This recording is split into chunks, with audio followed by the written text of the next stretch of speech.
selinanga. Oh yawe yonde napona yo na bomoinanga. Ha bona yebi nazali netere. Assurance ya vinanga. Esa se yawe napona yo na bomoinanga.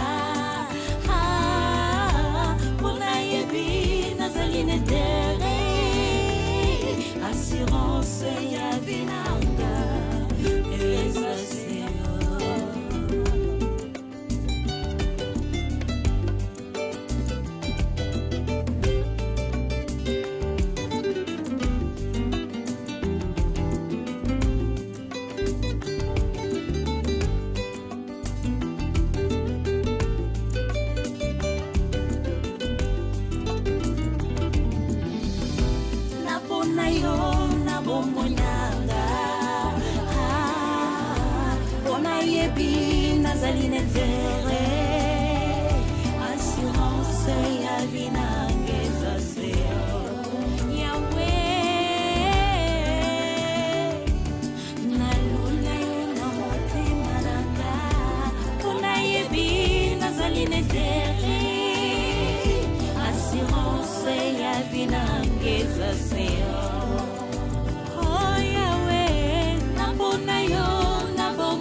Bonjour, bonsoir, voilà l'émission sans tabou, chose dite, chose faite. Hein? Voilà, Nélobeli, le parrain de la révolution, le professeur des élèves, le maître des écoliers, système Alipapa Nzambe, Binotu Boyebi Atabasangani Kokaramoto Morote. Alors, Tolobi bien, to prometa ki bino que le tokoya, Tobe Tampoke. Je pense que on a encore sarate, ceux qui bomoni batuna plateau T, Montuna Montani Yebela. Oza sans tabou. Je pense que bateau baba il va répondre à la question à so moni mututé bozela ti mukola roya ko bo solana yi. Mais autres zuli bino parce que tant vous ba question, to ba yi ke to roya a une émission pour te répondre à la question nyosto. Donc je pense que l'absence rozala ngai na ko justifier en moté mutu na moto a komi lobela mukolo yango pour toza liboso ya peuple. Alors sans plus tarder, na okenda ko pesa mbote boni papa na ngai pesa komboto le kambamo parce que bobaki lelo bo répondre à la question nyonso ya bato yo bazali ko s'inquiéter na yango voyage à présent boza ko lobebele présence ya awa zo biso mbongo belé mais bataza ko kufa kuna na minembwe pesa biso kombobo to indépendant to ko derrière le temps.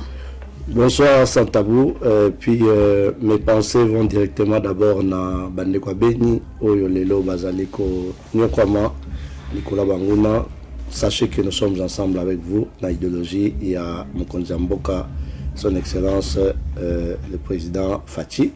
Alors là, papa Ngoma, Lelo Naye Pena, na compte à société civile et en même temps organisation où ils allaient s'apprêter pour la Royama Mokonzi. Donc tous après, tu expliquer Bandeko. Merci beaucoup. Ndeko na simanangai opesa kombo bato bazolanda yo siko s'il vous plaît. Bonsoir Bandeko. Ngai nazali wabino papa Jacques Mukeba. Naza membre ya IDPS. Nazali sous na organisation muke oyo ezali kosunga makambo ebele oyo tobengi na kombo ya BBP groupe. Nazali awa lelo pona ko répondre na ba question na bino. Na makambo etali mboka na makambo ezali na beni pe na est ya pays ya biso oyo pe ezali ko concerner partie na biso IDPS. Papa Jacques. Merci mille. C'est Papa Jacques, non? Papa Jacques. Ok, merci. Plaisir à remonter Papa Jacques. Na simananga indeko se présenter. Papa sans tabou, ngai kombo ngai Gilemba Pite. Nazali membre IDPS. Vice-président honoraire à UDPS Londres. Bon, tous les savants de l'Union sont bazolanda biso mbote ba meilleur vœu, bonne année. Au PCP, responsable na biso Jean-Marc Kabound Mbote, bonne année. Augustin Kabouya, bonne année. Ndeko nyonso ya parlementaire debout, topesi bango vraiment, topesi bango Mbote mingi, pe topesi président na biso Fachi Béton Mbote encouragement mingi. Merci beaucoup Ndeko Guiné. Je pense que les lois émissions les a chaud. Besoin ngai penza muto na ye pena fa na bino. Et ba question tout ba retourna, ils a sans tabou. Tant tous autres tabou et tous autres minutes belete na ba réponse, ils a tic au tac. Ce qui vient nous à Simon bo kabona na bino ngana tina tenga na onana. Je pense que ni ba comprendre speed à sans tabou te. Sans tabou ils a la soukate ya mai ba melara. Atobo o melango. Alors tu peux si bande tout bambote tout moi na pesa bino bambote ça te bosé belé on a mode ba connecté donc ils a sans tabou donc machine ou ils a voice of Congo nzunga mama. Donc voilà. Alors to prometa ki boy. On est ba polémique régnera entre biso. Ozala muto ala muka muto apareko muto ya boy to kutana awa na tatami otobengi sans tabou ou ya Pentagone place ba décision sur bureau d'étude. Botu na la question tout oyo bino mona ake IDPS ezoko sabino. Et Michel Boye pour ça la idéologie Michel Boye na ba parti mususu o mekangote. Ninga na vandi si ba crâne. Na bi mo ba crâne mais boye ba so ba robimane Michel to na problème na ngate. Première question papa ngoma. Mukonza za ko ya sensibilisation eza makasi bato baza ko komisa na ba site tout ça boye na boye. Le fait to vanda na équipe oyo ezala ki censé akolakisa bato ndenge nini ba ko komi komisa na site. Mais to ko ça l'émission na lelote.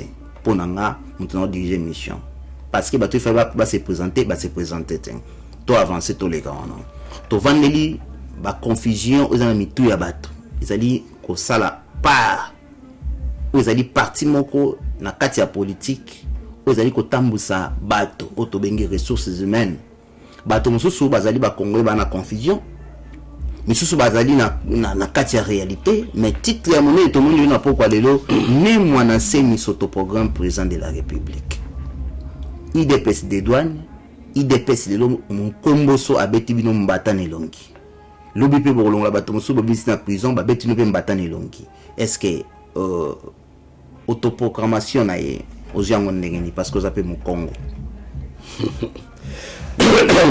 yondo qualifié na mu Congo dans un sans frontières. Bon, okay. De toutes les façons, ma position en tant que société civile, proche de l'IDPS, si j'ai vraiment mon enseignant, je trouve que Zali n'est un peu nettement aventure ou que normalement, tout le s'appelle est rattrapé dans mon théâtre, normalement on va net dans un saï aye albio no asali coup d'état donc na mona blo ma nengwana na minute oyo bande ko nanga ba yebi comment na respectaka no ma enseigne parce que c'est to bien la sage mais quand je vois des trucs comme ça coup d'état na yo au télémila ba besoin micro na sali coup d'état na longoli Mukonza Mboka et puis Mukonza Mboka apprécié délai à sala atika makamunyoso. Alors, est-ce que vraiment tu penses que ça si j'ai mon aux autres tenir pour n'a pas aller là? Tu trouves pas vraiment que c'est une perte de temps? Ma camouflage quand la mort est minée. Tu vas ni pendant boyer des grands monsieur, des tu vas ni et puis tu veux la coup d'état. où il y a na kati ya ndako na ye entre quatre murs kaka place ba ngana ko Taïwan. OK, on a réaction papa Ngoma to lipa papa Jacques. Papa Jacques. To moni mona semi liboso tanga kotaka makala place bakanga ki elongi koma ina kulia pembe. Alobaka ndeko na ngaka nyama vraiment ndeko na ngai vraiment to chanase. Mais bato bakufa ki na ba aventure bino bobengeza aventure. Na politique est-ce que loko moko za la cachete moi na ko pelisa mototé ce que moi ba mikolo ba singete to pesio malobolo bine. Ai nazali kosonga honorable ne mwanda semi ameka kotala pe liboso kotala pe sima parce que mboko eto utina ngomsika to utina ngomsika kobanda maréchal kobanda kondo papa Kasavu Toleki na 18 ans il y a Kabila. On a vu l'honorable était dans l'Assemblée dans le moment où Vital Kamere Azalaki président de l'Assemblée nationale. Azalaki Pewan. Bon, politique naïe, biso bien où il y a les lots tous comprendre en côté. Parce que où biso politique tous bête les lots, tous ali na posé à liberté na biso na mboka wana. Ba jeune où lokola biso. Na où bazali sima na biso, ba yebi que politique tous ça la ngopo na mongote, mais tous ali que liberté où etikalaka coexister na mboka na biso te. C'est ça ce qu'on appelle état de droit, état de droit, état de droit. Pendant 36 ans, tozali ka ko prêcher situation moko moko dans le sens que tozali quand même ko senga to vivre dans mboka moko civilisé. D'ailleurs zo bondi la mwana semi. Non non, na zo bondi l'été. Et donc na zo senga ezali ate akoki kotala pe liboso atali si. Natala liboso mais amutamesa ba parce que c'est quand même liboso on peut pas libana denga zo masuta makala pour na ezali. Ah non, biso to kolinga azo na makala te. Mais biso to kopé ses conseils à Tianase. Asia sali oyo ye alingaki asala na âge na ye. Politique ya lelo atiki la nano nouvelle génération oyo ezali victime. To lobi ke pour to zana ngo lelo ezali pouvoir da ba victime. Moyen ba victime oyo ba se laisser faire et causalité pe ezalité. Merci beaucoup. Debo Guilin toki réponse ya papa Jacques pe papa na biso Ngoma.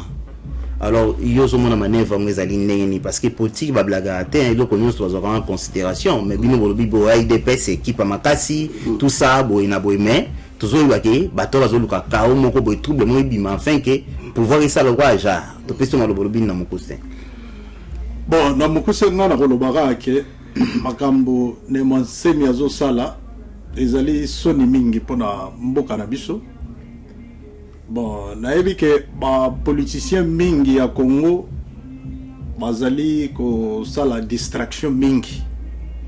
Et distraction wana o baza ko sala donc ezali parmi ba tuneti ba Nemansemi, ba Martin Fayulu, Mojito, ba Ngwanda. Alors bazali ba toyo Kabila azali ko utiliser.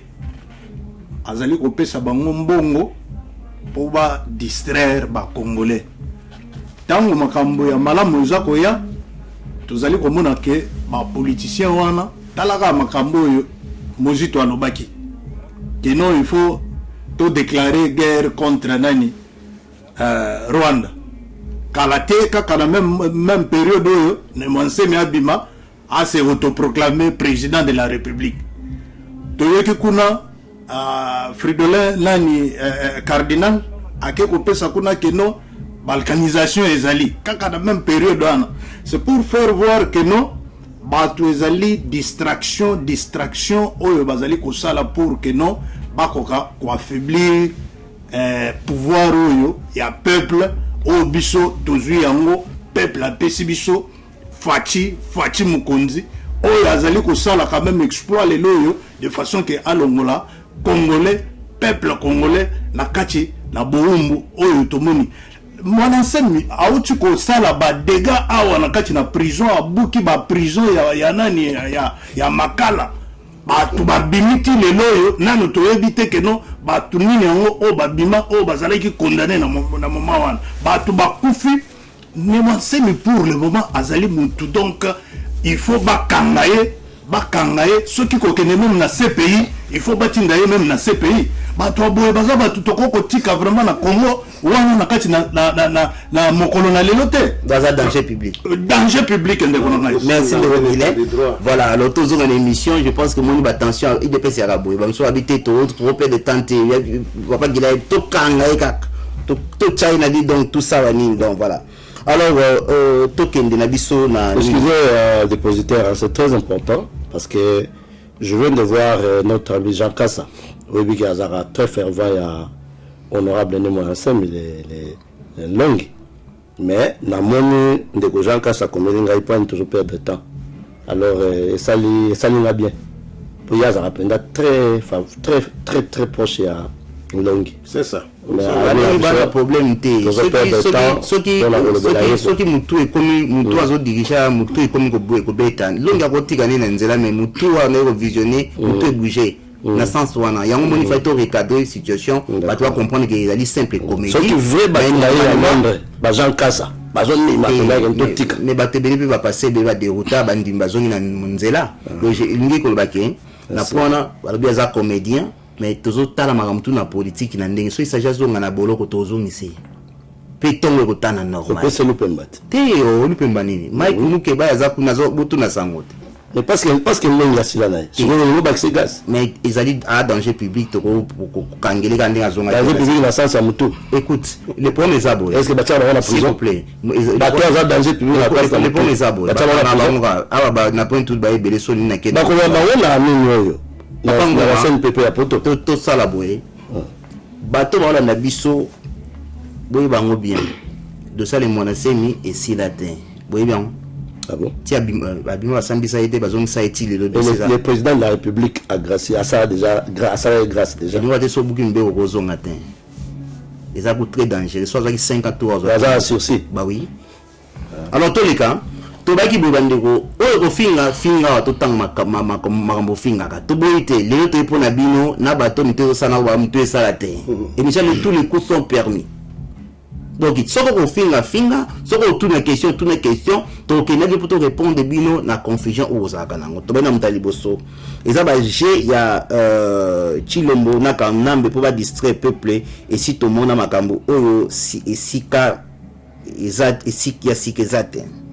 Donc alobi makambo oyo ko lobabi caméléon na ingénieur kanambe beaucoup répondre nini. Donc rapidement la question. Please, muku seto leka. Pour répondre la question à bato. Et Michel au moment na minute oyo, je ne vois pas qu'est-ce que le président de la République peut gagner na moi théâtre ndengwa. Ce que le président de la République a ça là de distraction.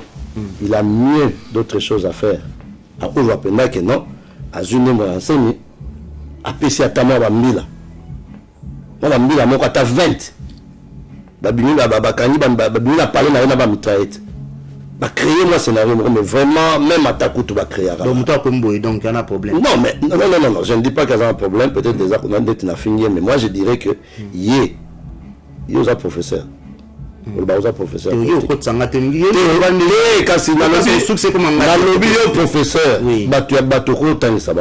Voilà ce que je veux dire.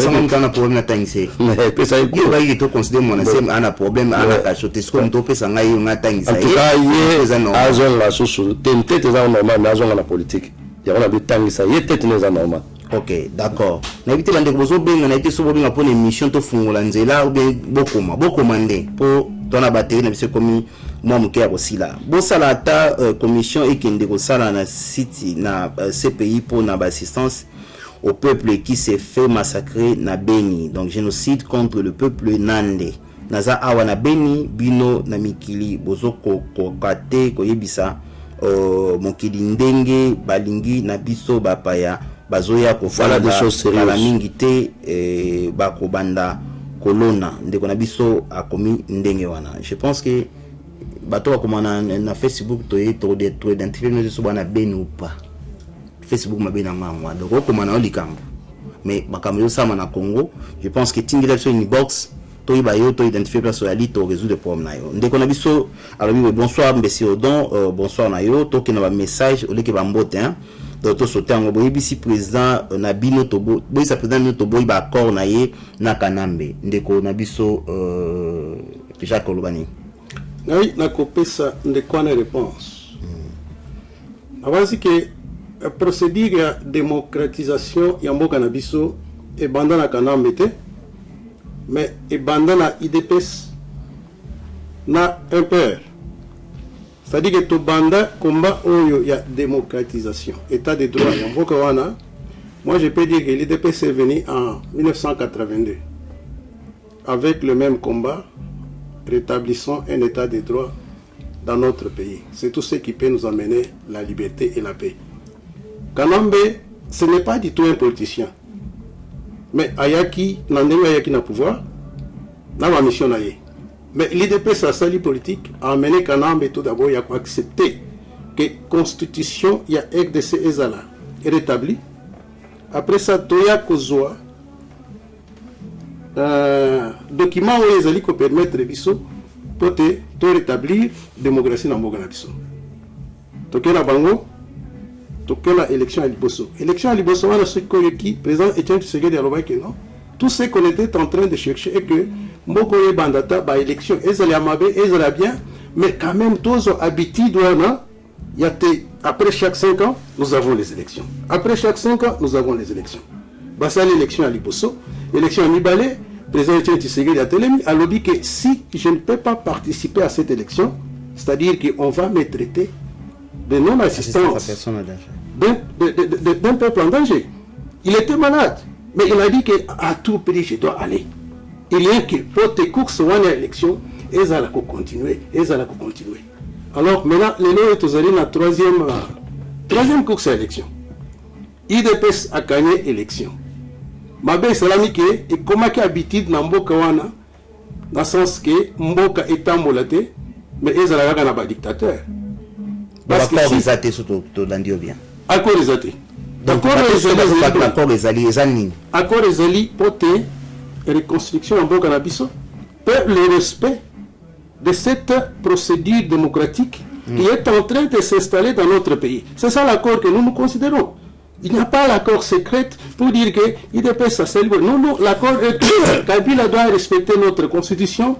S'il peut nous donner des ministres, ainsi de suite, c'est pour respecter le projet du chef de l'État, Félix Antoine. Ndeko Guilain, toleki panayo, oko baksanini, parce que dans Makambo, Ndeko Jacques Alobi, est-ce que pour nous convaincre que Ndeko ke accord et salama quitté, parce que Ndeko pe ba pena ba na droit ba lo baba congolais. Ba yoka ki on pe na monoko ya bateau. Mais va vérifier en côté si vraiment réellement accord et salama ou pas. Alors yolobini na mokose. Bon, na makambo accord ndenge ne kwa zolo bana ke balingi accord te. Bon, ezali passe mingi pona bandeko mingi oyo biso particulièrement ba congolais. To yebi très bien que nous tozaki na na régime moko dictatorial depuis maréchal Mobutu. Au Kota, Laurent Désiré Kabila, après Joseph Kabila Yokoya, Toye Baki démocratie ezali ninité, Toye Baki élection na Congo wana ezali ninité, mais tomoni que no UDPS na canal liana ni président Tshisekedi a meki que dans tout le mwana nous sens bato bazalaki ko comprendre politique bazalaki formé politiquement te mais to bandaki ko pesa toujours que non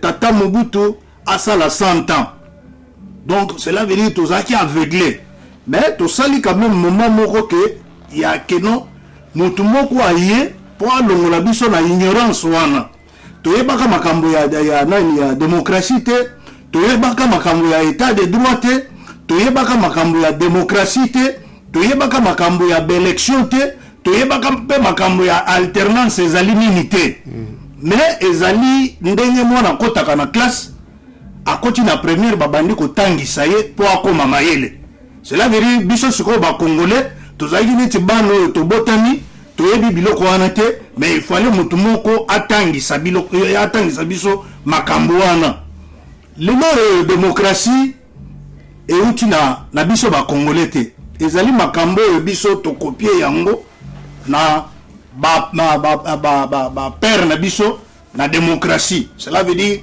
ba pays occidentaux na ba pays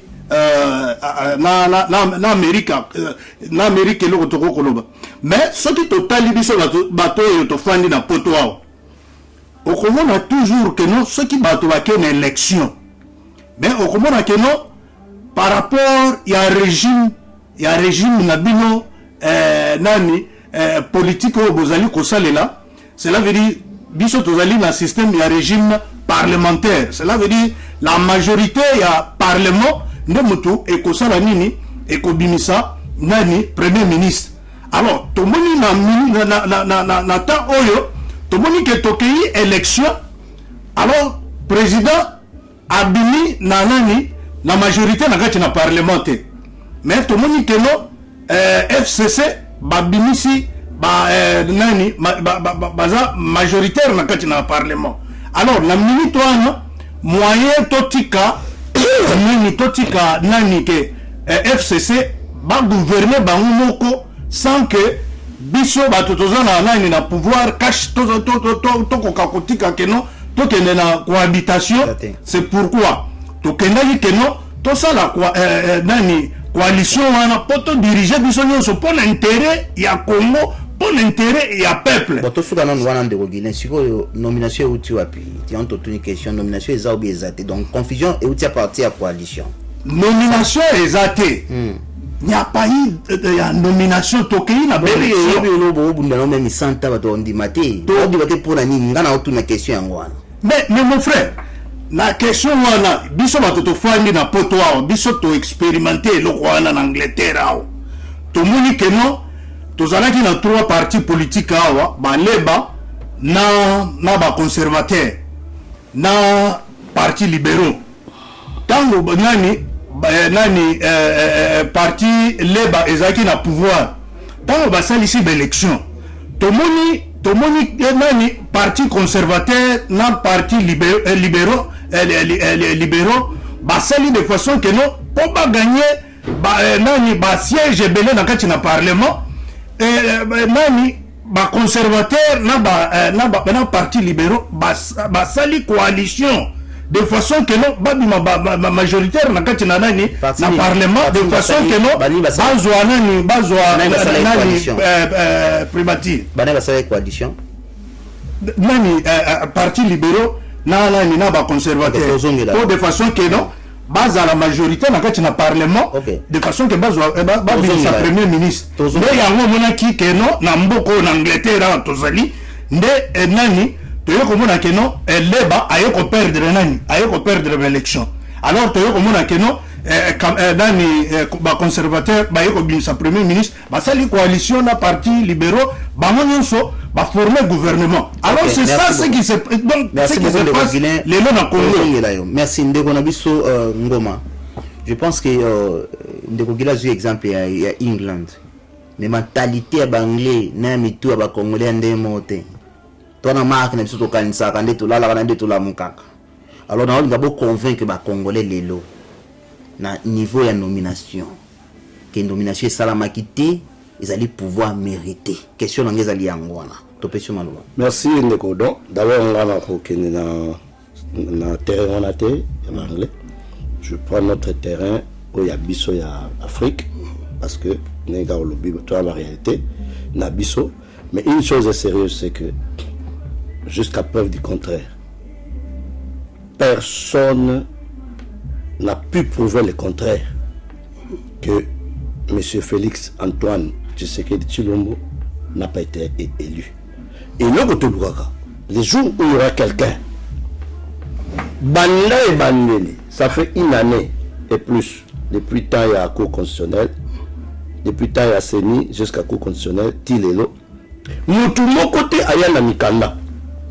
Mikanda ya ngolo basenga bandeko ngani na sota ba kombote on dit basoto comment là sur le plan politique c'est pas na ya kana ta ba komba batuno basenga bandeko boye ba papier so boye ba papier na iko constitutionnel na kotala ba tilelo ndamba ba papier ba na une partie avec la Kinshasa ko mo boye pe so iko ni wana nde bazali na majorité pour chaque candidat a la majorité quelque part il est le candidat non tinelo alors pourquoi nous allons nous opposer pour parler d'une question mutalali à la muki netinelo so ko sala ka moi retour nous me lancer à la muki abi je suis chef de l'état c'est comme muto à la muki abi yo ba memakio mais non vous ne voyez pas que quelque part c'est vrai, raison de la clause, au comment Kassia a gagné l'élection présidentielle, à la majorité parlementaire. Là encore, tu veux comprendre les jeux et les kaki. En dehors des fraudes, parce que là, c'était plus facile pour tout le monde de remarquer la fraude, mais en dehors des fraudes, reconnaissons aussi que stratégie FCC à ça et là, qui sont au continent quand on a fraude, et que tu se prépares. Tu comptes à la peine à dernier de même quand nous organisons les élections en tant que parti au pouvoir. Tokuta na nation to se préparer na ba stratégie à ABBB, BBBC, CCCD, ça marchait. FCC a sa stratégie, même s'ils ont fraudé, mais aussi acceptons que Molière ne pouvait que gagner des élections à Kinshasa. Ça, personne ne peut le contredire. Mais si Molière s'était affiché, peut perdre. Est-ce qu'il y a une élection? Quelle que soit la popularité, parce qu'il est populaire.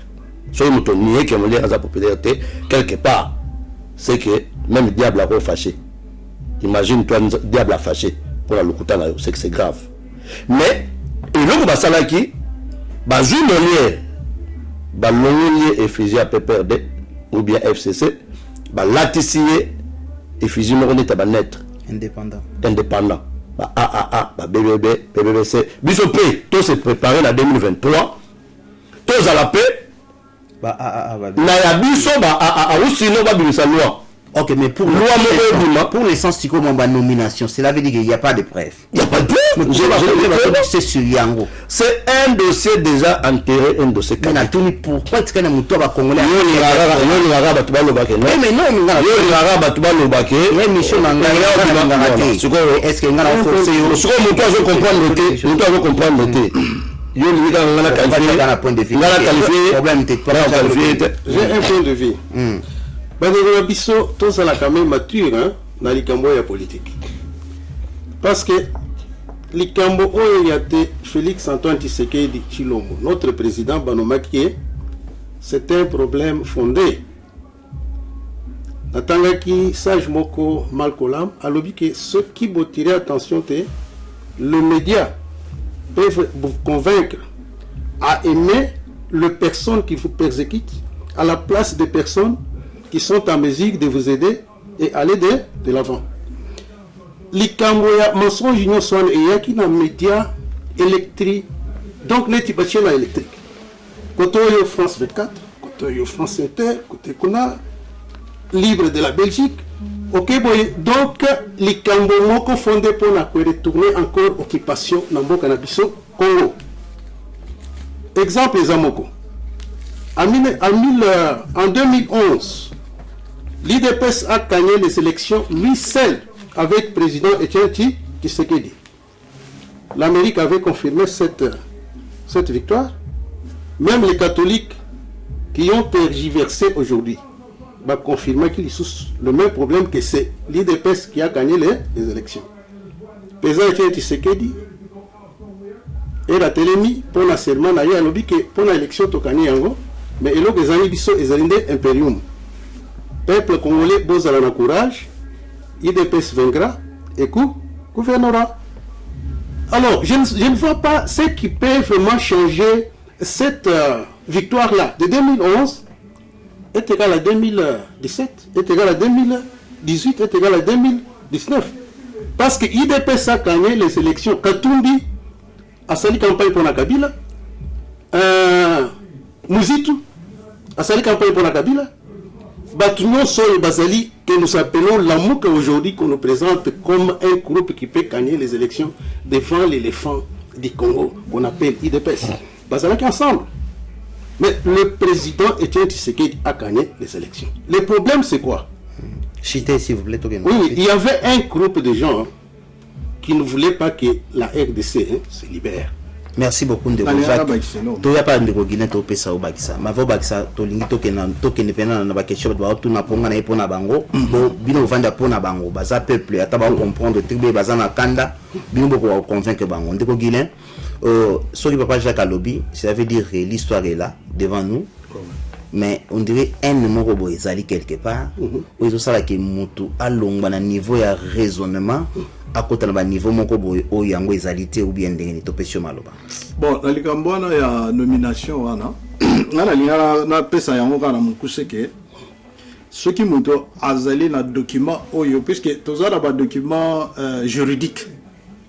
Bon, il faut que tout na ke ndane ngo anomaki pe ordonnance ngo oyo banomaki nango ezalaki na numéro nini puisque toyo kakawana ke no nani ba ordonnance ezalaka ke ordonnance 00000 nommé tel mais qui a nommé et puis numéro yango ya nani ya ordonnance ezaki nini baya comme ça ba pesa biso mais eloko biso tobona toyokaki kaka keno seni oyo azalaki nani azalaki indépendant, une institution moko ezalaki indépendante et sali et organiser l'élection après publier que non c'est lui qui a gagné l'élection il y a 2018 ezali monsieur Félix Antoine Tshisekedi nde oyo toyebi que non nani seni apesaki biso comme nani comme président ti ba o ba salaki que non ba riposter ba kendaki ti na nani na cour constitutionnelle à parvenir à katinde nani institution ya suka. Alors pour la bataille bazali koloba o nomination bo toyebani biso ba congolais toyebani yayi bato bazalaki ko bazalaki contre l'UDPS o bamonaki que non l'UDPS par canal ya papa Etienne Tshisekedi qui avait voulu que non à combattre la dictature na kati na Congo mais à sali que non a réussir que non dictature wana esila na Congo. Ce sont ces gens là bato entre autres tozali ko pesa bato bazalaki bato ya MPR. Alors tangu bazalaki convaincu Afdel aye kokota bakini baye awa en exil nde bato yo bazalaka contre nani lit ya IDPS ya non violence nde yango moni lelo yo bazali toujours ko combattre pour que lelo bandima IDPS te mais lelo to yo kotalisa bango que non lit ya non violence lelo nde ezui pouvoir Félix Antoine Tshisekedi azali président balinga te bakotokondimisa bango na makasi. Merci bon tokende. Je pense que tu bien wa que monasema na po mamutu nde watu bakomi babi monasemi ana po mamutu donc ceux qui vont mener l'hôpital batama boma ba meme na telema na nji ko ba maboma te balobi angwa psychiatrie te ba mi nsu ba li boma eto na rabinte balobi li boma na dingala balobi ba bomi psychiatrie papa ngoma docteur ngoma ya santa s'il vous plaît balobi ba problème psychologique ba meme na hôpital batama boma atali benda noir c'est blanc minga no émission ngama otanga OK ba mema na peut-être ma boma ba traiter mutu et ça la bien assez abandia abi va comprendre donc voilà. Alors ba message tout que de rapide parce que la plupart des messages est libre ba théâtre oiseau ça là mais ba mema peut-être ba to ba bela mutu. Je pense que awa pour nga il faut mon asemi ya le kana justice pour na acte sali na senga pe asenga pe l'état is à la autoritaire donc Félix Aza trop passif ndinga komi liberté na Congo komi libertinage na mboka ndeko komi ndengwana ndeko oui bonsoir donc yebisa papa ngoma que jusque là nous mon asemi était un homme normal donc faute d'un certificat médical attestant son incapacité ou handicap mental. Donc il peut être poursuivi et condamné si action pénale est déclenchée. S'il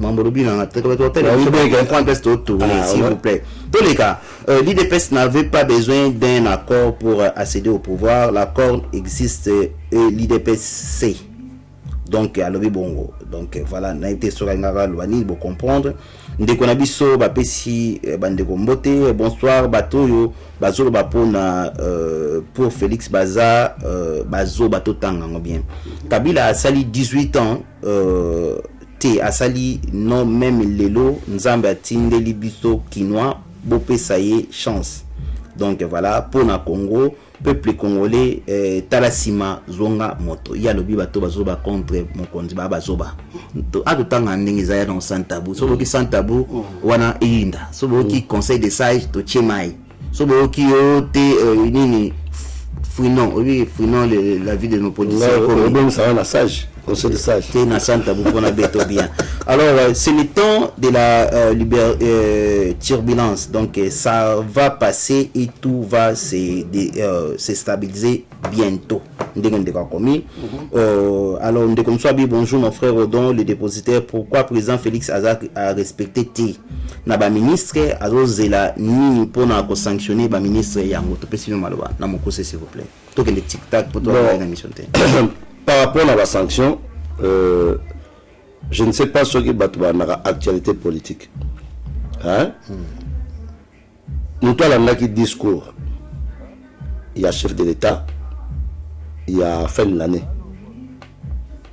Je pense que les mots-clés de son discours, 2020, c'est l'année des actions. C'est l'année des actions.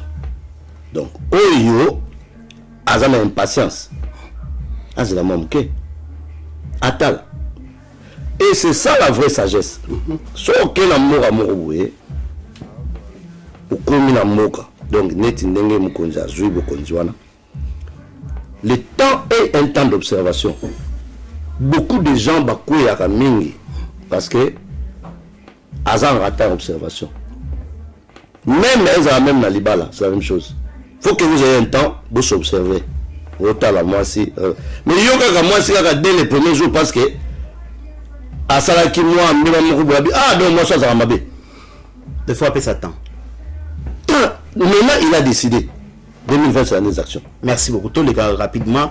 Dès que moi combien de so ngo comment ko pesa na kotanga mais bon voilà dès que mon semi il ko bossa naka ba Congo isa yete donc akende te côté tabandika na ye alia na bikedi as bolimbisanga asubala la ndeba komi ou ya Santa Boubou voilà ngana za mwana mutandu IDPS viva contre mur nde pesa biso élection donc voilà coalition to fungulango coalition eye après ndenge ko akomi donc élection RDC zaningi moko tena ya UK biso ezalinde Kabila mutu atie mobulu na ba institution na biso ba message biso ya retard tant musubi no intervenir yango ni to ba to ketinzela ma message wana s'il vous plaît. Je pense que là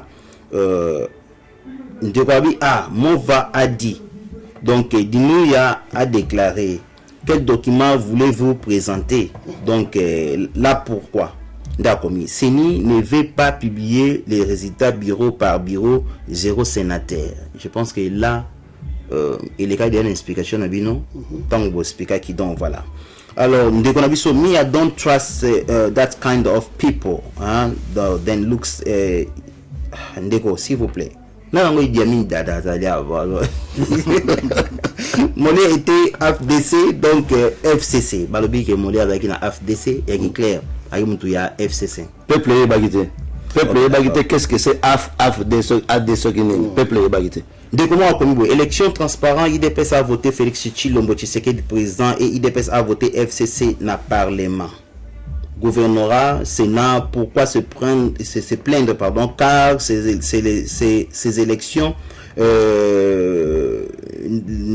les plus transparents et pacifiques.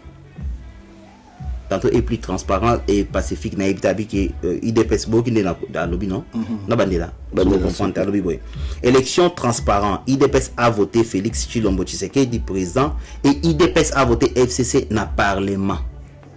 Au moins makambo il kana ine bandeli ici ba député aucun gouvernorat aucun sénat alors élection est transparent. Mais je pense que les gens doivent comprendre que quand justement on parle des accords, ceux qui n'est magie, on dirait Félix Akenaro, c'est ça les accords. Entre autres, de travailler pour que tout aille bien, pour que tout soit pour l'intérêt du Congo. Merci. C'était des concessions, c'était des sacrifices à faire de part. Comment les Congolais ont voté Félix président et peuvent voter encore Kabila pour être majoritaire? Question à tout le monde. Comment on va par là? Bon, le problème est que au mini tant que tous les baquets to pasaki da moment moko. Tout ça moi rapide s'il vous plaît. Oui, to pasaki moment moko ya ko éduquer Congolais.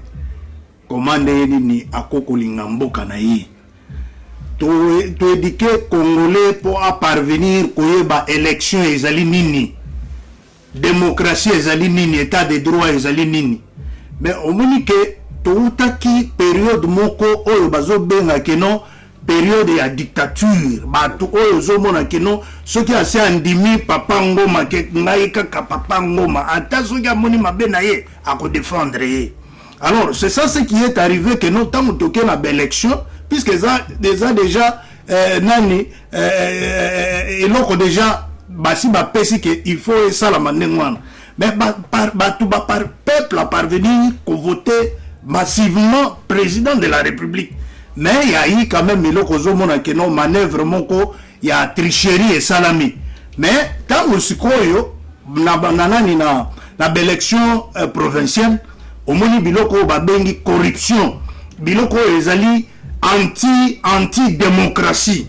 Bon bato ya Kabila basaki déjà basi bayebi comment corruption balingi mbongo tango baye babandi ko futa batumbongo baza ko corrompre batumbongo na nani to boy na contrôle nangote tozaki na contrôle nangote les gars ba message de belé ndeko moka lobi boy ndeko xila lobi boy nayebi te soki bandeko ba problème quand même nani très bien.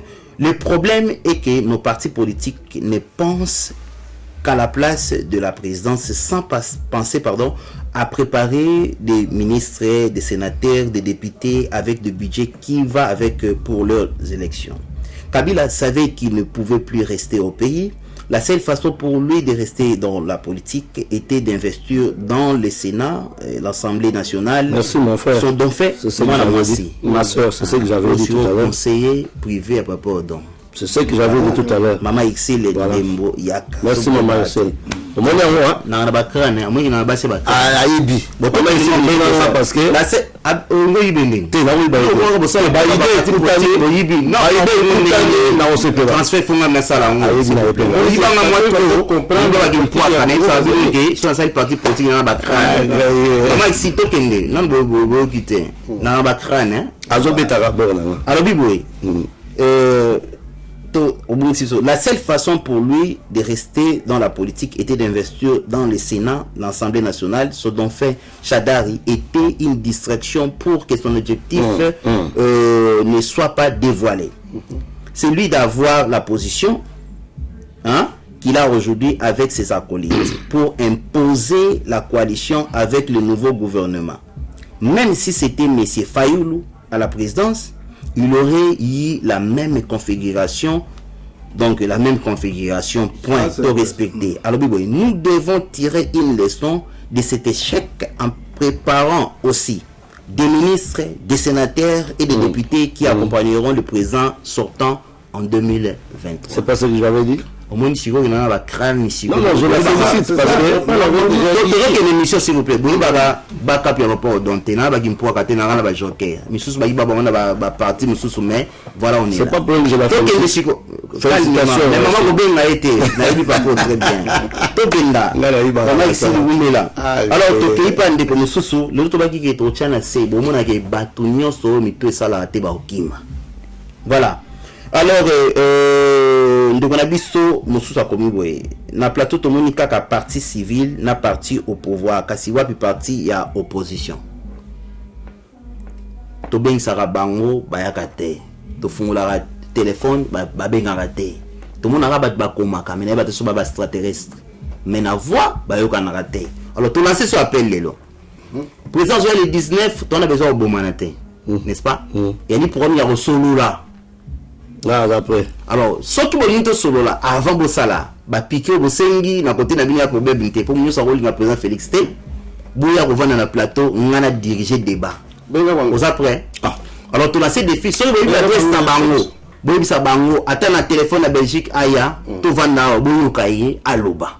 Tu as dit mon émission, alors, tout là, c'est des filles. Plateau ya Voice of Congo pour na bino congolais to ke ne bongo poto si samakambo moi muke ya mike ezali. Alors toke ndeko moko lobi boye IDPS a rejoint JKK comme Sami Badibanga Chibala. Je pense qu'on va répondre rapidement à confirmer. IDPS, moi je peux répondre IDPS. Non, c'est IDPS a rejoint JKK comme Sami Badiba. Donc Sami Badiba a élément à IDPS et Chibala a élément à IDPS. Donc bah eko quota, bah eko rejoindre FCC le béni par là. Non, ça c'est minimiser la force de l'IDPS. IDPS c'est une force politique où est marquée présence yango na mboko wana depuis très longtemps. Moto yazali mati peut comprendre comment IDPS a kogi minimiser. Papa Jacques, sans te couper, ok, Moussika, le président Fachi, il est passé par les élections. Le peuple l'a haussé, place Azali. Par Moussoussou, ils avaient été nommés. Voilà. C'est tout, c'est ça la différence. Ndeko alobi boy banoma bino botika lokuta SCC ici et lobaki yango obi ndeko azamba preuve. Non, Botia a dirigé le débat très bien.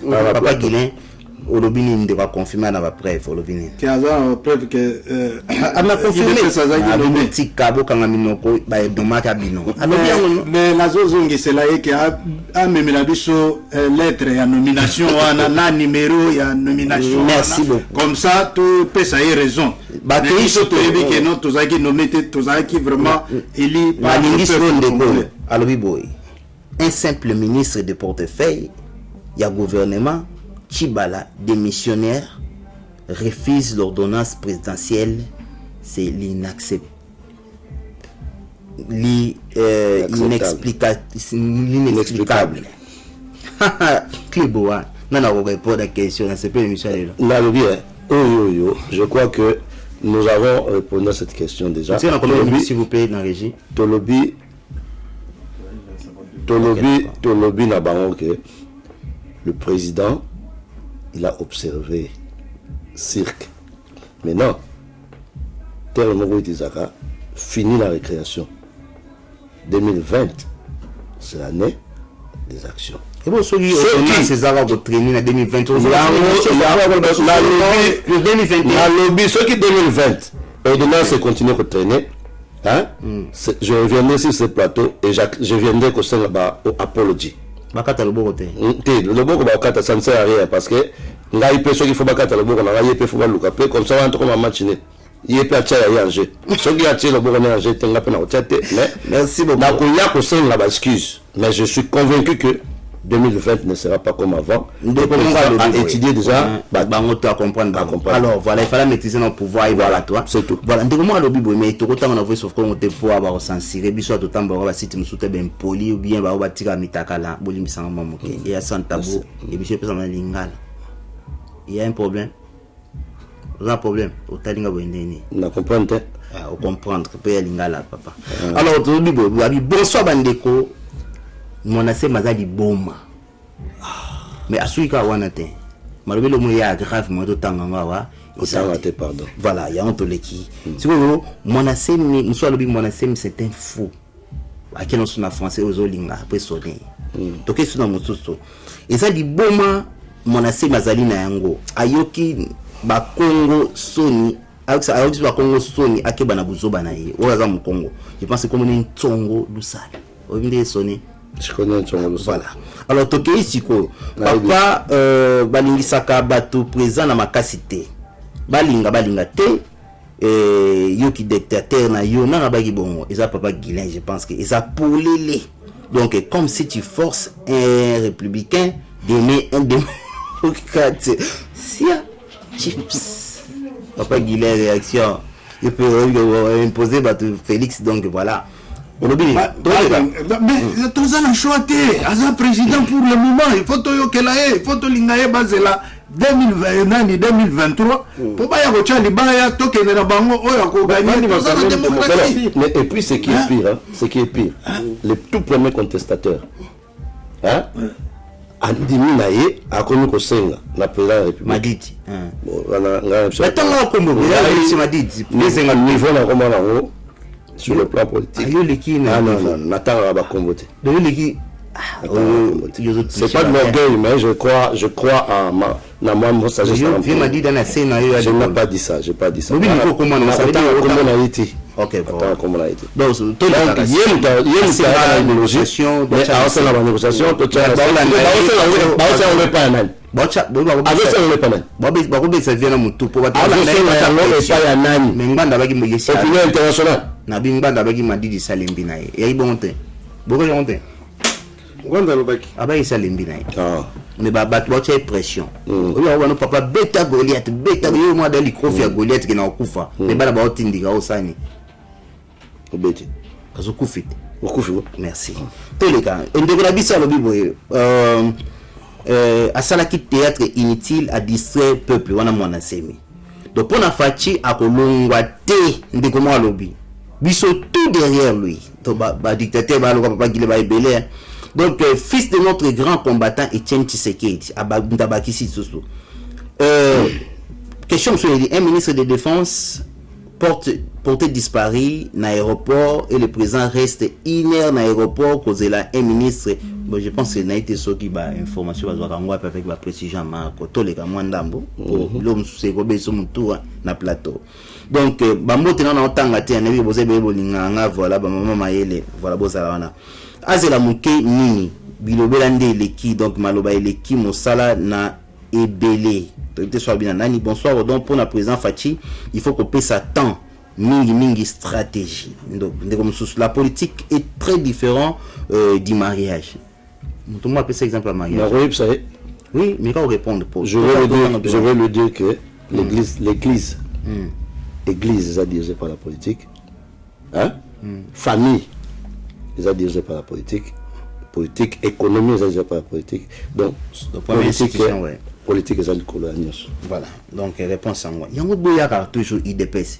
Vous avez une chose multipliée, on va comprendre. Il y a un temps de tête dans là là, à comme vous avez la yaye quoi là. Mais mon professeur, vous avez on soit besoin comprendre le thé. À table jotoyer. Donc il y a un deal avant les élections. On a été sur une question. Bon, nomination on est au Balbaki. Est-ce que il sentait qu'il le deal Mozaki avant l'élection, ti tourner à Genève, ti bakabo à Genève, ti makamuto les gagner est-ce que signe moi deal moi il faut pas confondre ndenge ba négociation Ezaki avant l'élection. Ezaki na sens que tout que na élection transparente au lieu tout bingana na makasi. C'était ça. Tout ça qui nous a c'est pour éviter la bain de sang, l'élection, pour éviter la bain de sang, il y a qu'à tout vendre, papa, pardon, hein. Tout ça, c'est l'élection de transparence, tout ça là, Moko, Abima, la place, on est en Koy, il y a Zona Kanai, et puis, mon Soso, Premier ministre, pour organiser l'élection, dans le même Kitoko. C'était ça, d'abord. C'était ça, donc, les gens n'ont pas compris. Alors, ni mona semi azali molongo moko na sami badi banga matata mbongo ya benge bongo les autres. Donc, FCC 2020, nous allons décider contre de Valobi bongo. Observation. Très bien. Et ni koloba teke batu bazo kufa yo ozoko observer kaka. Batu bazo kufa nzala yo ozaka ko observer. Wana penza bozo kosana liboma. Tango bi yaza observer bato na beni bazo kufa bato bazo kufa nzala bazali tout ça parce que le pouvoir ça c'est simple na janvier tout simple yo kanga non besoin pouvoir na janvier please beaucoup minti na décembre oui bi qu'il fallait bino ko 32 ans mobutu na 18 ans pour na bato bali ambala moko bolobaki trop na 37 ans na bino opposition mo moni siko ndebo bobo sa banga ba mapa bato bali na inani to question malo so peut se réponse de la baksa tenga la toute question papa donc nous avons ba 35 ans plus 18 ans plus donc il y a destruction allez béton aillé 54 ans en un jour en 52 semaines à Kamati, hein, balabala oyo, les boulot commencent depuis 18 ans, aïe, balabala tout. Ani nani a bongolé en haut. Donc, na zui na bakisi, na bakisi, na lui on a ça sur na bakisi sur. Moi la no bazawa na bana na bazawa. Ba okufanza. Yo pas poser rien la poche. Nous sommes sur ta bella. So qu'est-ce que tu fais? On va venir à servir en bête. Voilà. Papa peut y abandonner là. Na papa abandonné bana wana. Abi manam. Ake nous beta ba porte. Azwa eloko, azonga comme ça mwana abik sabana na nzala na santé. Qui est le meilleur, papa? Merci beaucoup, bon, pour répondre. Toi, les capables de Guinée, vous êtes là, ok? Nadina, le vélo, mon père, on na poto. Si vous vendez dans l'émission, tout n'est pas na poto, on comprend force à mon délai. Donc, à son temps, pour nos quatre mères. Donc, à son temps, pour nos pays Afrique, qui ont ça job, pour tout comment. Mais tu sais que vous comprenez dans le bas. Clair. Docteur, on ne pas monter pour me dire la joie pour les cas Afrique. Donc, voyage à président Félix Yangwana. Conseil na repesa bino yango wana mutu moko wanga na ngote soki tembe to déposer ba passeport na biso to zo avion to zonga na Congo mutu olingango azate docteur luaka place batoyo ba un avantage ya vie par rapport ya biso odo na lingi na yeba programme ya IDPS ezani pour na paix ya Beni ezongi papa Guinée parce que mambo ya IDPS puis papa Jacques. Bon, les Camerounais, ils sont déjà en marche. Nos forces sont là-bas, donc nos voyants militaires congolais font un grand travail là-bas en ce moment où nous parlons ici. Pour éviter ceux qui ça va prendre encore combien de temps, parce que les Camerounais, ils ont les Camerounais internes, et Moussous externes. Bon, de Guinée, complété, hein, bah, sous question, ils allaient habiter paix à Beni, ils allaient fermeture à Est contre les Rwandais, ils ont quand Tolingi, Toyeba, Bakanga. Frontière. Nalingana lobaboya likambo Beni ndeko na ngai bandeko na ngai ba congolais et surtout biso bato tozana poto awa nde toko ko expliquer likambo ya Beni ou bien ya Kivu Mobimba. Likambo ezali peut-être bato ndenge baza koloba yango guerre mais ngai na ko considérer yango ezali guerre te. Par rapport à biso bato to fandi surtout na poto awa to yebi comment eloko babengi terrorisme. Donc comment nini mundele à parvenir à comprendre le terrorisme ezali nini comment pour asili s'appelle terrorisme na kati na mboka et surtout biso bato to fandi na Angleterre précisément na Londres to moni comment banglais ba souffrir na banani ba biloko ya ba terrorisme bakoya batie bombe ndako ekwei batu bakufi bakoti na ba metro batie bakoti kuna batie moto pokaka terroriste musala na e alukaka kaka a réussir ba terroriste bazana Congo exactement oui passé na Beni ya terrorisme ezali terrorisme puisque tango tozali kotala jamais tozomona armée rwandaise ou bien armée ougandaise ou bien armée burundaise bazali ko attaquer puisque avant de déclarer que ezali guerre ezali na ba principe international o ezali koloba ke il faut signer banani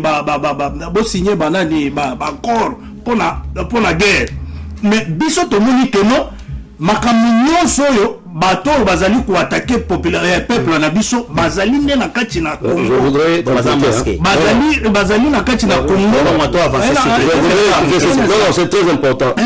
C'est là ça s'il vous plaît. Alors ozali komona que non bato yo tozali ko benga ba terroriste bazali ko sala ba attaquer population après ba ke na zamba ba siéger ezali ndenge pe Bin Laden azalaka na nani na Afghanistan afandi na kati na ba montagne ba me bazo lukaeso tango bazo bombarder de façon que non ba silisa Al-Qaïda na nani bango bazana kati na ba montagne ba bimaka soit ou bien baza déjà ba piéger ba tie bato na bango na banani ya vous comprenez. Alors c'est ça et le président Félix a comprendre que non ezali guerre entre nani Rwanda na Congo te ezali pas terroriste.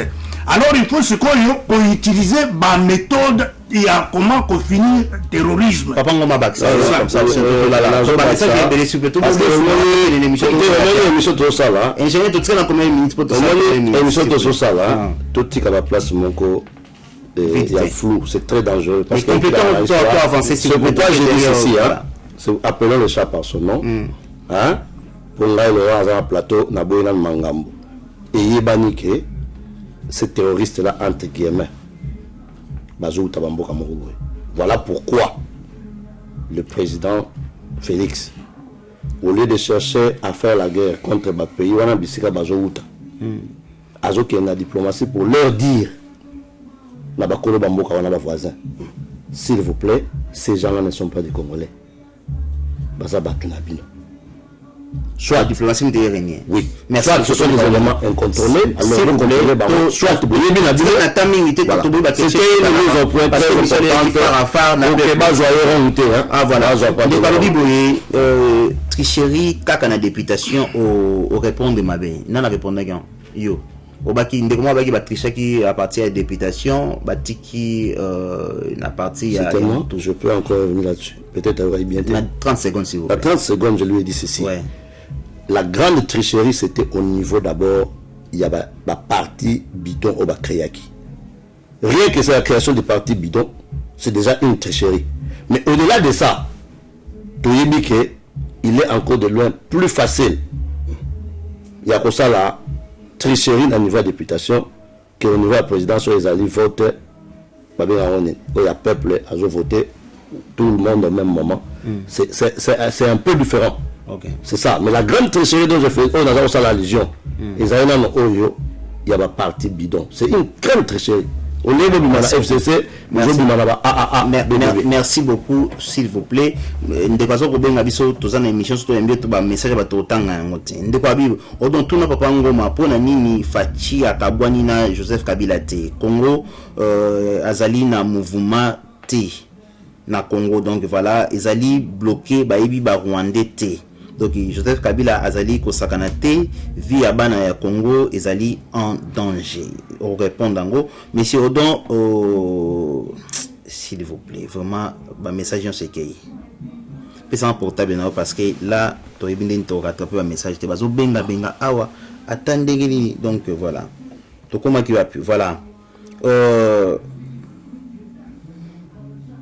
Après je pense que ça t'est parce que moi je peux répondre à la première question. Je crois que on ne sait si y a Rolobelamo. Tout comme on a croisé des chemins où il fallait faire un choix entre Tukinde, Navatanker, pour en dehors et à Maramezo Kanabeni, peuple congolais de partout, à subir affre et guerre sur toute l'étendue de la République, avec un Joseph Kabila et ses partenaires qui étaient prêts à aller en guerre. Ou alors il fallait tout ça à choix entre Tochakimia. Il est bien que Fati c'est un guerrier. Mais Fati a guerrier qu'on les Kaibélé. C'est ça. Mais à un certain moment, à l'Atipo, il y a comment on appelle homme d'État. À Tali, comment je peux sauver le Congo? Demain, je vous dis, Bobo Madato, le président Fachi demain, l'homme qui aura sauvé le Congo, la situation Mokoboué, désespéré, au Batou tout. Na ben descend pendant 2 mois, 3 mois, 4 mois. C'est vrai qu'on ne fait pas une omelette sans casser les œufs. Ok. Mais ils ont changé. Papa Ngoma, vraiment, peut-être na pesa eloko. Na mon pouce s'il vous plaît parce que toi na minute t'es. On pesa que non président Tshisekedi Félix Azali un guerrier.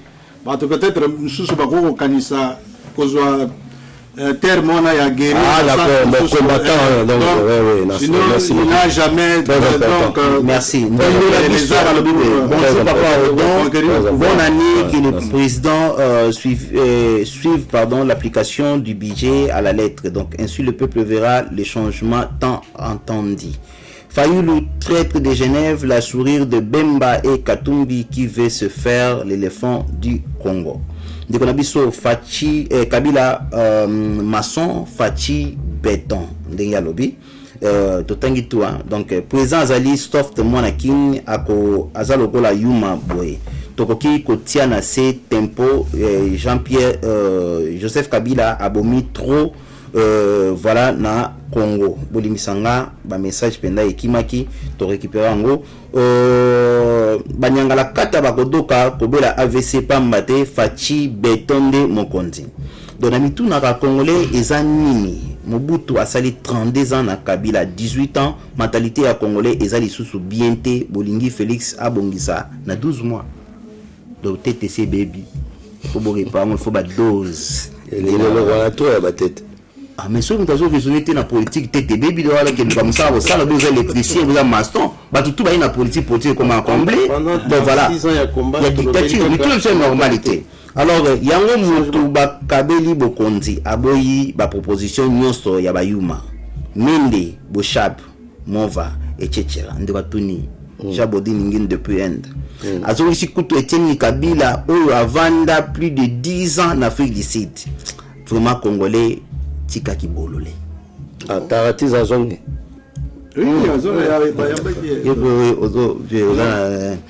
Alors papa deal ou accord à Nairobi avec monsieur Vital Kamerhe. Donc 2023 IDPS avec monsieur président Félix Tshilombo Tshisekedi vont supporter monsieur Kamerhe à la présidence. Non, vraiment. Alliance au Nairobi.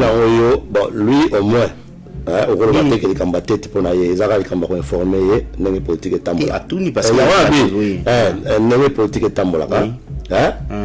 Les noms, il y a le président Vital Kamerhe place à ça. Ayibike na nene o lelo. IDP César et puis ça aucun des sous. Non. Alliance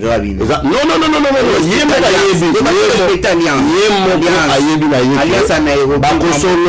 Bakosolola président de la République bakovanda na basolola na Nairobi. Et puis il est tantôt président Vital Kamerhe ça y est non. Moi ma ndenza boya. Continuez parce que les Cameroun yonde mutu faut kumbela. Merci toi avancer. Basolola. Ceux qui dépassent Bosala Bosolina Kamerhe. Bolbaki Bosala nini so bomeki yango na longo IDPS ko soutenir bino libela pe na sala makamba mérité. Nga na clair na ba pas failli na sala bon. Nga pesa position avant. Mutu comme te Simba. Recable mutu ndio ko poser président wa recable te Simba. Simba. Voilà, bon ngala IDPS na loba na nga. Mboko ezali ko avancer tende ko 1 year is too much. Lokola Lorenzo Asali Félix Kisango trop boboto bondeko. 1 year is too much. Heureusement, le peuple d'abord. Malheureusement, paramètres que les athées, non, il faut 1 year, il faut 6 mois. Peut-être qu'il y a sur tourner à 6 mois. Au super, il y a 3 mois et too much. Donc, ce paramètre, il y a président à jouer une année. Alors, 2020, Totikali na 10 minutes. Ndeko na biso Jacques Ndeko Guilin pour répondre question mais vous à mon conseil. Bon, ça, de l'autre côté, c'est Kabila qui contrôle les tout. Saute mouton et Keyoapi. Question mark. Ministre de la Finance a bloqué Mbongo. Ba député, ba beti ministre de l'Intérieur, Bossaline. IDPS. S'il vous plaît. C'est une question très simple. Oui, Congolais nous sommes matière à comprendre. Le problème tozali dans un place où ils allaient que ceux qui vont venir chantier mon il y a construction quelque part. Ça dépend. Il y a besoin de travailler dans Kati. Parce que ceux qui ont talibatois maintenant sont basés sur ces raisons que le travail avance. Le travail avance. Mais le peuple congolais il est pressé. Il est pressé. Le président Félix Azali contrôlé dans mon côté, il a déjà répondu que c'est moi qui est le président de la République et c'est moi qui contrôle tout. Merci beaucoup. Tokomi na sukato avancé. Odon kobeta karaté na mutuna na nga papa ngoma si na tuna inde ko na nga nga beta karaté na bana le do farafa. Il est pes fort comme na niveau ya ko fesibino boy. Pende ba bimi boy, boza na bisida ko yaka, bo fesibam. Beaucoup fitin.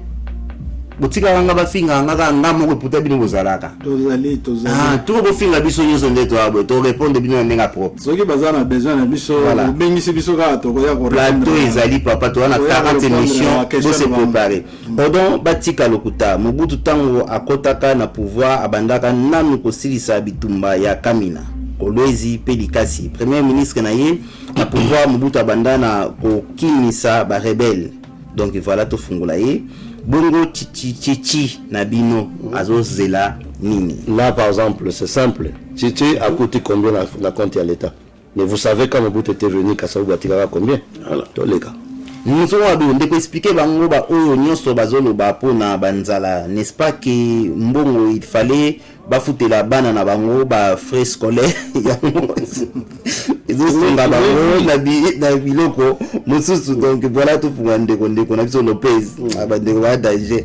to fungolai ya lobi boye donc frais scolaire yango ezosunga bango na biloko mosusu donc boni ingratitude boye donc lelo mama oyo alukaka mapa po atangisa bana elle ne se soucie de rien pour classe eza ofele donc nyonso wana eza évolution te balingi nini faci abeta nzete pour mayebima na dessert donc voilà obi bala ko fo so la boy émission on te pesa no goût la politique no émission ba finga ka ko finga na finate boka bolingi de ka beti beta mpoke ndeko biso Lopez asuka pardon ba rwande bazali bongo pona nini donc président afundi Burundi Rwanda Uganda Tanzanie kobimisa bareke bango na Congo bozongisa bango ndeko azosenga bafunda ba pays nyonso wana ba rebelle on soit pesa qui déjà je pense que réponse wana donc ina ndeko na biso la CENI qui avait organisé les élections en RDC n'avait pas de représentants de l'IDPS en son sein. Donc c'est ce qui avait Nathan commis occasion une tricherie à une grande échelle et c'est donc l'IDPS qui en était la grande perdante. Donc cette thèse qui consiste à condamner l'IDPS est donc injuste car c'est elle qui est la grande victime. Alors, Papa Ngoma Bosunga Fachi vraiment. Ndeka komi bongo, je pense que to comme de la place au Sunga Kibiso. Merci. Ndeka lobi bongo to Bosunga Fachi. Au sali armé te, na potote, papa. Quand des armées se battent dans un pays, babenga yango occupation lobi bongo.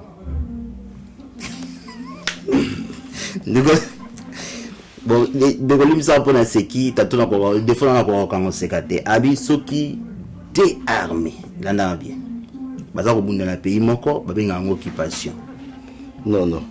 Occupation ezali yengo côté doute. Non, enfin, c'est quasi toujours une débat de ce n'est pas que besoin de politique ou yeba menete na bakam armé zo na pays mongo na lobby soki Rwanda ayeko bunisa Congo guerre bandi ko bien occupation te. C'est au moment où Rwanda, je pense seulement l'exemple de Rwanda parce qu'il y a des arabes plus cités. Et qu'on appelle Ouganda, et qu'on appelle Burundi, et qu'on appelle ce qui a côté a installé ma service na nyonso. C'est-à-dire toujours net par exemple le comme na moment où gouverneur na Nord Kivu. Rapidement oui. Le gouverneur à Nord Kivu, ba yepena officiellement ba tie Rwandais. Ba kamati drapeau na bango. Ba télémission. C'est ça. Na ba province nyonso ba sous région tout hein ba changer ba comme ba ba tie ba Rwandais. C'est à ce moment-là que vous pouvez parler d'une occupation. Mais au moment où nous parlons, nulle part agression au Congo, oui, c'est une agression, oui. Mais pas Merci beaucoup. S'il vous plaît, bon, il y a un peu la clarifier dans les camps d'occupation. Exactement.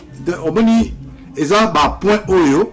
Bah Congolais bazoza na difficulté mingi pour na expliquer mais ezali vraiment difficile ya que na mukuse muto comprendre les camps mais ceux qui veulent ça émission na mukuse to na timbo problème ya liboye il faut que bana nous bateau et bazali koloba que non occupation ezali na Congo ezali banani biso bato ya IDPS tozali koloba que non toyaki pour que l'élection ezala na Congo bato siko bazali ko attaquer biso que non l'élection eko sala na Congo te parce que occupation ezali.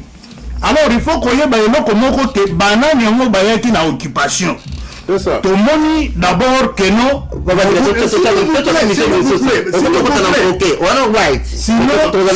Sinon bato bakobanda kotikala toujours bazo poser bino ba question bazali ko poser. Il faut qu'on y ait que non Mobutu tout d'abord premièrement ayaki na occupation na Congo. On dit occupation sociale. Yoka kasi naza koloba te ndeko nanga yoka biso toyaki na occupation te. Bato bamemaki occupation eza Mobutu azwaki bato atiki na Kivu ba Uganda po babanda ko attaquer Museveni. Bato wana bafandi place wana depuis nani 86 atiki bango place wana babandi ko donc ko contrôler frontière wana ya Uganda nani après to yeko mona afden aye baye na bakabila na Laurent Désiré Kabila baye na Joseph Kabila tango baye batiki Kabila Joseph Kabila na pouvoir tango batiki bango na pouvoir na ba armement ya barwandais alors babandi kokonza Congo tomoni awa première élection biso bato ya IDPS le président Tshisekedi a sali par tous les moyens que l'élection ezala na Congo puisque à partir ya Mobutu abandaki kondimate que non l'élection plus d'un candidat batene l'élection ezalaki toujours que tata bo moko mama bo boko ekolo bo moko bokonzi bo moko. Alors, il faut nous revenir jour. S'il vous plaît, alors tu es pour ça la question. Tango makambona toke na élection de 2006. Tomoni nani Mbemba bakelina Kabila na élection. Tobandaki koloba que no Kabila azali étranger. Tomoni baké élection Mbemba a parvenir pour reconnaître nationalité ya Kabila. C'est là, biso bato IDPS, tout le monde a que non, les hommes disent na Rwanda. Mbemba la tisi biso que non, il fallait sikoyo Kabila a commis Congolais. Pour accepter Yango. Ok, pour accepter Yango, s'il vous plaît. Tango sikoyo, il faut comprendre les autres. S'il vous plaît. On a 10 minutes d'émission, alors, Tango sikoyo Mbemba sikoyo a parvenir kondima Kabila que non, azali Congolais. Bisopé, tolobi que non, tous un problème politique et tous un problème de la nationalité. Tous un problème psycho-politique. Politiquement, mais psycho, tolobi que non, il faut que dans l'élection de 2011. Donc, en 2011, va tricher. Après, tu es kokoma, nanani, tout le monde que Kabila a lié qu'on a le pouvoir.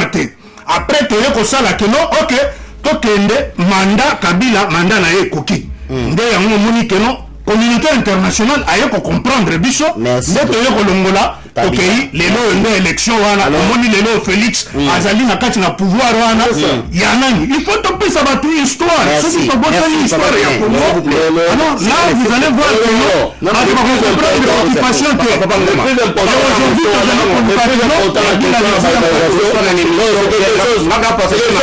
s'il vous plaît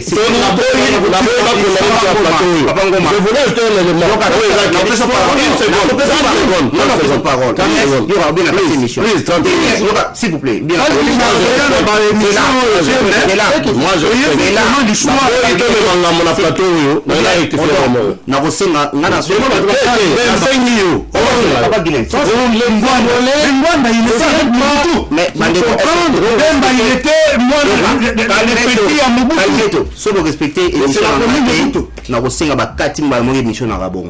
Et à plateau nanga botika ngana diriger des bien sûr que beaucoup soit revoté bien sûr que tous s'il vous plaît bien sûr respecter bat pourtant on est ko benga IDPS vous arrêter vous comprendrez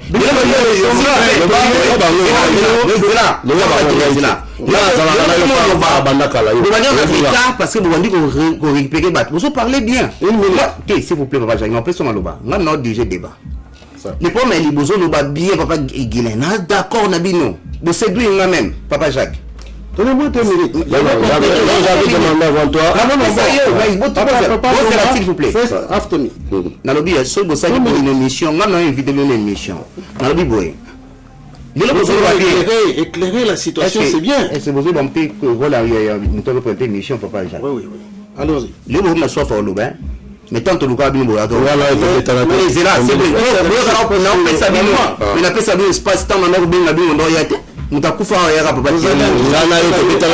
si vous avez besoin de quatre émissions super beau quand bande ko comprendre que na ba mu ko sur émission nga boy IDPS bolaxi bato ba funga mi miso pona obunela mboka mais bino bato pe boche bato be kai na miso bobo ya kolongola yango mutandima odo pa mute tant que prophète lelo au pouvoir les amis boye ko récupérer bato bo pesa ba révélation o ezali kitoko mingi pa bato mais ana moi retard moké yango na fungoli plateau pona bino boka nga bien émission tu as la format na yango donc que le délai 1h30 minutes c'est pour ça au moni babilo comme sous bobini papa Gila bimisi ya kitoko to salon émission mobimba pour na kovanda ko expliquer na kopesa yo donc to salon émission mobimba pour na ko expliquer ba congolais bitumba odo pamba sala ye moko sans IDPS. te vole ba bongo te Nabi tenga na obi part na nga. Ah, part na- Mais nous la comprendre que Parce que ba c'est grand vrai, Azali o on a bazon ba pas te qu'on a na besoin. IDPS.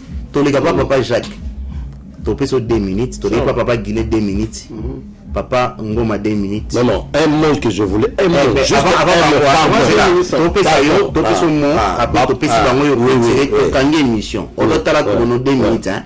juste une minute là là Ça va. la balkanisation hein. Je voulais dire un mot pour tout tika na plateau Tito Mabazoba devant le peuple congolais. Nous devons insister qu'il est vrai qu'il y a une tentative de balkaniser notre pays ezali. Babaso ba Rolanda biso ba koma papa ngoma ozala kiwana et puis otikele araboy. Balkanisation c'est vrai.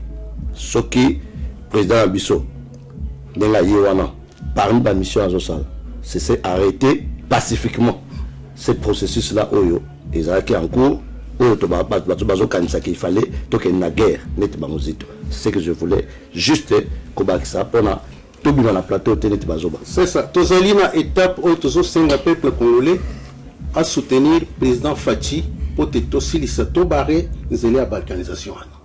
Likambo balkanisation ebandaki lelo te. Ba soutenir yango na Mbemba, ba soutenir yango na Muzitu, ba soutenir yango na Papa Kizenga, ba fayulu nyonso bazala kaka na processus wana bazo soutenir yango. Mais biso tozala ki kaka na opposition pour les dire que on ne peut pas lâcher même un mètre de notre terre dans ce pays. Mais bango nyonso ndenge bazali na lamuka wana. Fayulu était là, Muzitu était là, Papa Kizenga était là, bango ba pesa Kabila, ba komisa Kabila politicien. Biso bato ya DP sotikala te tozolite ke mboka na biso tozala toujours tout d'abord ensemble peuple na biso azala ensemble à récupérer responsabilité à mabele na ye. Alors les ceux qui bazo pesa ba erreur nyonso contre l'IDP, c'est-à-dire que c'est la manque de maturité politique. C'est ça le grand problème avec beaucoup de nos frères. Il faut baser la colonne politique de temps en temps. Merci mille.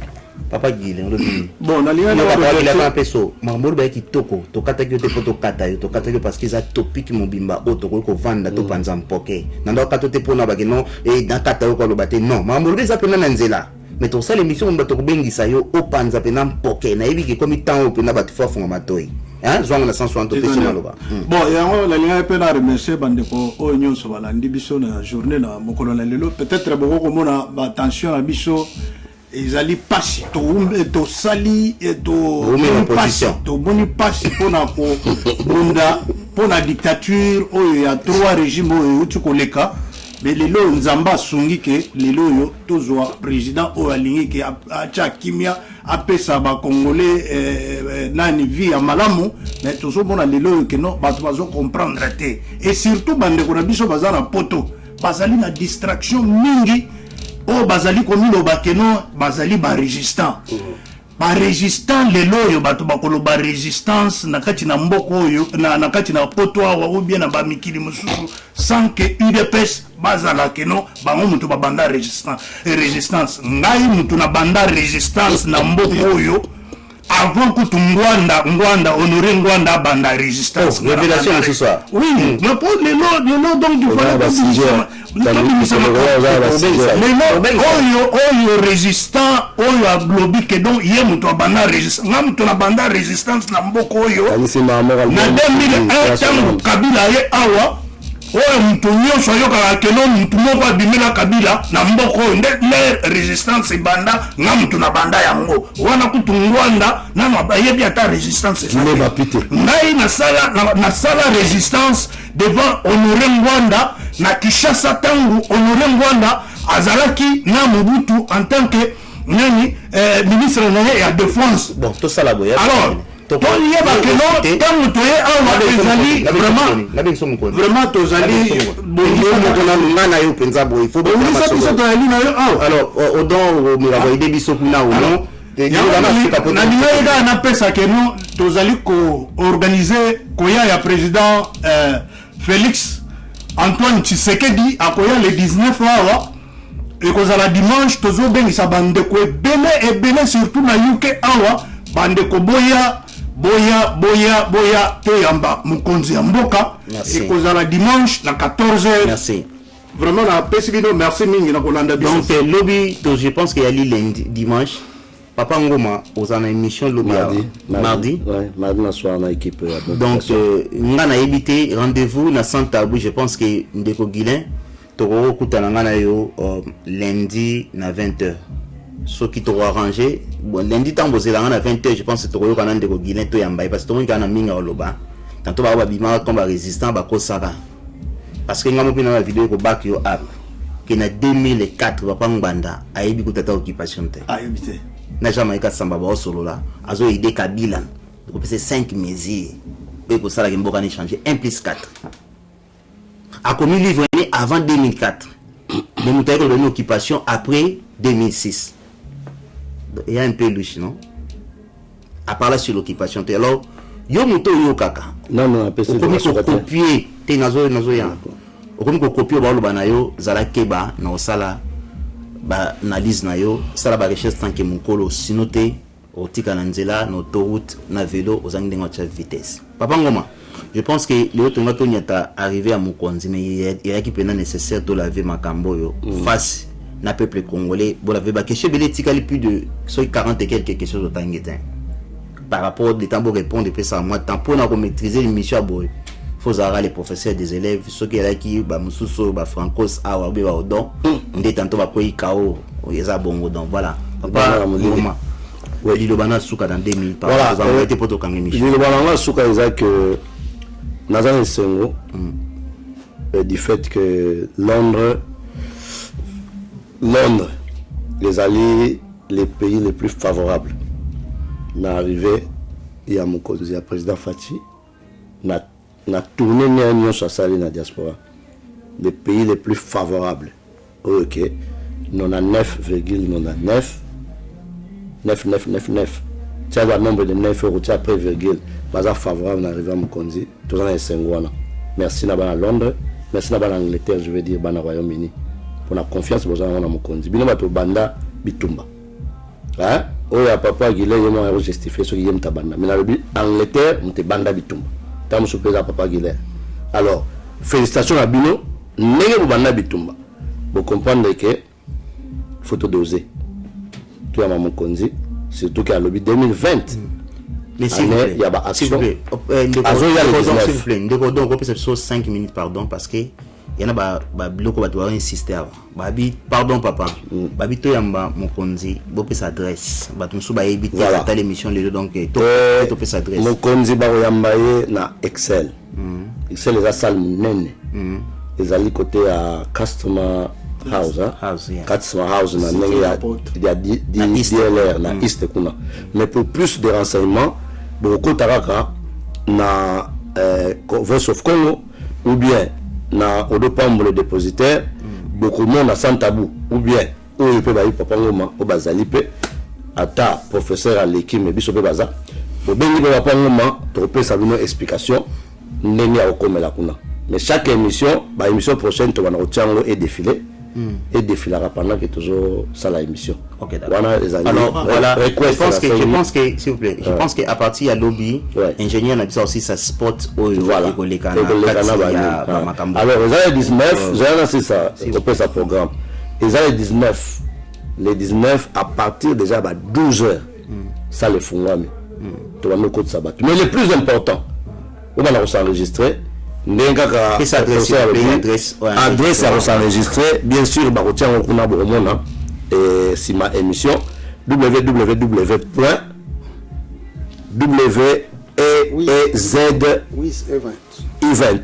donc wizevent.com donc www.wizevent.com mais ma bonne wiz to photo épelé parce que bah la en français dans www.wizevent.com en anglais www.wizevent.com après le slash rencontre trait d'union Fachi Trade Union Diaspora. Ouais, ils ont qui c'est placé à l'année. Tu vas changer.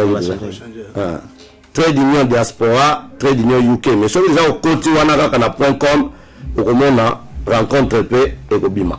Donc ça c'est le grand titre. Donc mais et que les canaux va placer en haut, la faire émission. Comme ça, voilà, tout le monde c'est le monde. Alors, la lobby non, la lobby parce que point oyo, to boyi lelo mukonzi. Etikali kaka. 750 places. Je voulais, c'est très important. Na bakisa ma pambate. Na 5 millions d'indigence. Etikali na 750 places. Alors 750 places, on soit la lobby na bateau penga baza, ba vrai bateau na biso. On a raté. C'est ce que je voulais ajouter. 750 places étiquées. Donc, tout au Kébité, bien sûr, c'est comme un peu slow l'enregistrement par rapport à début. Mais 750 places, il ne faut pas peur au monde à Tiba. Donc, ça va s'enregistrer au maximum. Merci beaucoup. On a bac en 37. On a pour l'adresse, il y a salle Excel. On a Google. On a Google Excel. London, après bah repé ça y a des détails nions sur l'adresse ceux qui ont besoin d'adresse à Rokoma. Auditorium, c'est ça. C'est Excel London. Excel London, bah repé ça va comme nions sur Guna. Bah ça les na kati donc. C'est là les adresses, les publicités bazo ça nana. Na YouTube, pardon, na YouTube. Voilà, c'est ça que j'avais dit. Ezali ICC Auditorium. C'est très important parce que na Excel bah ça ICC Auditorium. Oui, ICC Auditorium ou bien ICC Auditorium. Excel London. Ezali E16 1XL. E16 1XL ou bien E16 1XL na Royal Victoria Dockland. Donc voilà. Mais donc postcode yangwana. Donc émission il y a mardi. Et vous avez une émission spéciale du début à la fin et s'il vous plaît, il y a uniquement kaka makambo. Il y a une mobilisation de la makambo. Donc mardi na Hermine. Mardi à partir de 20h. 19h. Mais sur le chat, tu as un bidon à 4 parce que sans tabou, tu as tenté Nicolas mardi. Sur le toniati, toniatika. Tu as en même temps, le site encore. Donc, il va ou bien c'est plus ça, ta mobilisation. C'est plus ça, bon. Et là, on a un studio, nous avons même émission na page mon Rosico. Il y a un même plateau. Il y a même plateau na bino. Il y a biso 19h, Toboy Bitum. Bon, tu as 20h, donc à 20h, on a lancé la télé. Si on en attend, on a un plateau. Mais si on a un tenté, c'est pour la tombe, problème, tu as ça tout. Ah, bon, on a tumbama. Tu peux si, mbote na ndeko na biso papi mbi, Lufwende. Il y a le but pendant que Aozalana Mukolango. Je pense que si a permis déjà et si a enregistré déjà on a patriote. Voilà, tout comme la souka Nzamba Pambolabino émission de beaucoup en sans tabou ni par ailleurs. Ce qui t'aime batala mukabo meke émission oui apparaît ko bon mona mbala moko bato bana ngo 16 ba okima. Mais comme biso tali de pesi nzunga ma famille otolamba kama desu famille mobalier to limpe mba congolais tout na bana confusion na baba kina ko ebate. Dans une émission où il y a plateau, tu peux faire une émission au Combo, dans ton sans tabou, tout le monde, moi Combo Moko, ça c'est que ça va congolais tout. À tout fin, il y a problème de si tu me sens tu répondre en dengue bien, peut-être qu'on a quelque chose. Je pense que Bandewabin a quelque chose de Michel Elo. Merci papa Ngoma, merci papa Jacques, merci papa Guylaine Assima, la machine est là qui bon au monde au don professionnel. Il y a un niveau à level, il y a un site. Sans oublier mon petit frère que j'aime, Franco Chim, pour qu'il bonne année place aux Ali. Ça la tous on est la Moussala parce que Bilo est bon Moussala, vous comprenez. Nous avons pas Mbouabino, tout le monde a mis lobby Nangonga. Il y a 20h. I love you so much. Good night. Bye bye. Bye.